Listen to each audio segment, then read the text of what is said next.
ఇది part 2. Part 1 చూడకపోతే చూసేయండి. హలో గాయ్స్, టైం మార్నింగ్ 4 అవుతుంది. వంట వాళ్ళు అయితే 3:30కే వచ్చేసారు. మార్నింగ్ ఫుడ్ ప్రిపరేషన్ అయితే స్టార్ట్ చేసేసారు వీళ్ళు. పొద్దున్నే 4:30 లేపేశారు.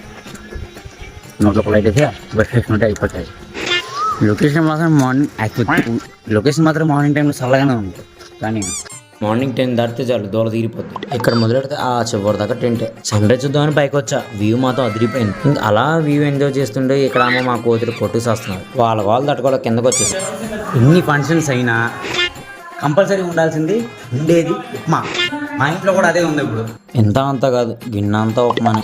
ఇటు తిరిగి లాస్ట్ ఉప్మాని దిక్కయింది. నాకు అది పెట్టడమే ఎక్కువ అని తినేసి ఇంకా నేను మా అన్న మా కజిన్ అయితే కళ్ళుదానికి వచ్చాను. అసలే తాటకళ్ళు టేస్ట్ మాత్రం నెక్స్ట్ లెవెల్ ఉంటుంది. ఇంకా ముగ్గురం లీటర్ బాటిల్ ఆగొట్టి ఇంటికైతే వెళ్ళిపోయాం. ఇంకా త్వరగా రెడీ అయ్యి కిందకైతే వచ్చేసి ఫైనల్ ఫంక్షన్ అయితే స్టార్ట్ అయిపోయి అందరూ ఫోటోస్ దిగడంలో చాలా బిజీ అయిపోయి ఇంకా మేము కూడా కొన్ని ఫోటోస్ అయితే దిగేసాం. వీడియో నచ్చితే లైక్ చేసి షేర్ చేసి సబ్స్క్రైబ్ చేయండి. నెక్స్ట్ వీడియో కలుద్దాం.